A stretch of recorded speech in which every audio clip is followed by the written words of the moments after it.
Після смерті Богдана Хмельницького Україна опинилася у вирі братовбивчих усобиць, розколу й політичного хаосу, що згодом отримав назву «Руїни».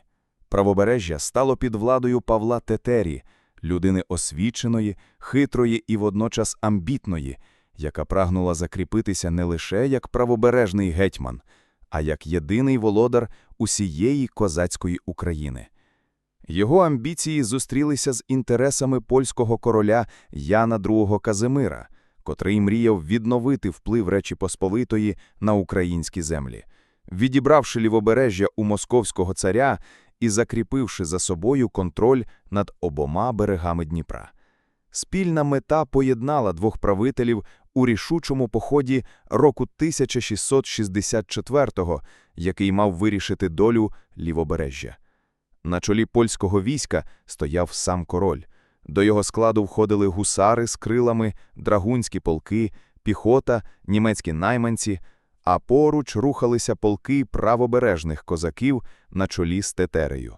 Величезне військо крокувало крізь засніжені села й замерзлі степи, несучи із собою надію на перемогу і страх перед невідомим. Дорогою вони спустошували села, одбирали худобу та продукти, намагаючись забезпечити себе провіантом, але це лише додавало невдоволення серед місцевого населення, яке сприймало їх як чужих загарбників, а не визволителів. Головною ціллю походу було місто Глухів, укріплене місто-фортеця, розташоване на лівобережжі, яке контролювало шляхи до серця України. Якщо його взяти, то відкривався шлях на інші ключові міста, і влада Брюховецького могла бути підірвана. Фортеця була потужною. Високі дерев'яні стіни, земляні вали, рови, перекриті крижаною водою, вежі з хрестами.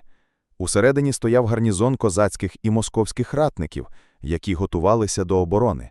Жителі міста також брали участь у підготовці. Жінки носили воду й порох, допомагали пораненим, діти подавали снаряди. Облога почалася наприкінці зими. Польські гармати ревіли, ядра розбивали частини стін, але захисники відновлювали пошкодження. Перший штурм став кривавим і безрезультатним. Сотні поляків і козаків Тетері падали під стінами, кипляча смола і пісок звалювалися на нападників, а захисники вели точний вогонь з мушкетів й гармат. Сніг був залитий кров'ю, крики поранених і стогін замерзлих коней оглушували всіх. Через кілька днів військо підготувало другий штурм. Інженери будували штурмові вежі, драбини приставляли до стін, сапери намагалися підкопати укріплення. Але й цього разу напад провалився. Захисники з Глухова застосовували пастки, кидали з веж розпечені колоди та каміння, відбивали вогнем ворога. Польські офіцери і козацькі командири Тетері почали сваритися між собою, з'явилася недовіра, частина козаків відмовлялася брати участь у наступних атаках. Нестача провіанту посилювала кризу. Коней годували корою дерев, люди їли напівзігниле м'ясо і замерзлу рибу. Хвороби, тиф і дизентерія косили солдатів швидше, ніж ворожі кулі. Татари з союзного війська вимагали платні, погрожували залишити похід, а селяни навколишніх сіл замість підтримки Тетері нападали на відсталі загони і надавали допомогу оборонцям.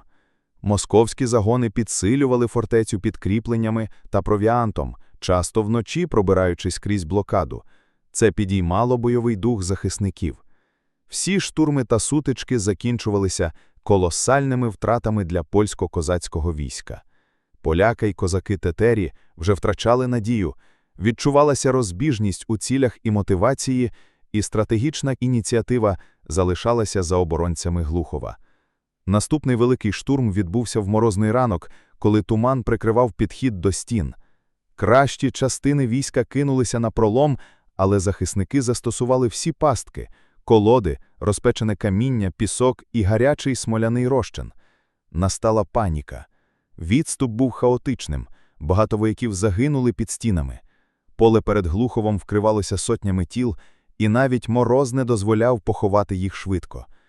Король Ян II Казимир, бачучи безпорадність і втрати, наказав відступати. Армія повільно рухалась назад через засніжені степи, везучи поранених у возах, Коні падали від виснаження, хвороби косили людей. На відступаюче військо нападали селяни і повстанські загони, забираючи худобу й продукти, що залишилися, роблячи відхід ще більш болісним. Поразка під Глуховом стала катастрофою для Павла Тетерії. Його авторитет серед правобережних козаків впав остаточно, він втратив довіру старишин і зв'язок з населенням. Одразу після відступу на правобережжя спалахнули повстання. Місцеві козаки й селяни громили польські гарнізони, нападали на маєтки шляхти і відкрито протестували проти влади Тетерії. Гетьман змушений був залишити правобережжя і піти до Польщі, а потім за кордон, залишивши по собі лише спогади про поразку і марні надії. Облога Глухова року 1664-го стала однією з найпам'ятніших сторінок руїни. Вона показала, що розділена Україна не може протистояти великим державам, що чужі інтереси часто виявляються сильнішими за власні прагнення, і надії на єдність і перемогу можуть обернутися катастрофою. Мужність оборонців Глухова увійшла в легенди, тоді як поразка Тетерії короля Яна II Казимира стала символом руйнівної наслідків політичної дробленості, коли брат ішов на брата, а чужинці вирішували долю українських земель. Після цього похід вплинув на всю політичну ситуацію в Україні, лівобережжя закріпилося під владою Брюховецького та Московського царя, правобережжя переживало нестабільність і постійні повстання, а Річ Посполита втратила шанс відновити свій вплив. Павло Тетеря завжди залишився в історії як гетьман, який намагався об'єднати Україну силою, але програв у битві з обставинами, недовірою союзників і стійкістю ворогів. Його поразка під Глуховом стала кривавим уроком, який свідчив про трагічну долю розділеної країни, про ціну чужих амбіцій і незламну мужність тих, хто стояв за свою землю до останнього. Облога Глухова залишилася символом боротьби, відчайдушної оборони і трагічної поразки. Вона завжди увійшла в пам'ять поколінь, як сторінка, що показує всю гіркоту руїни, коли політичні амбіції і братовбивчі війни знищували людське життя, розоряли степи й міста і залишали по собі лише холод, сніг, кров і страх, який крокував разом з відступаючим військом Тетерії.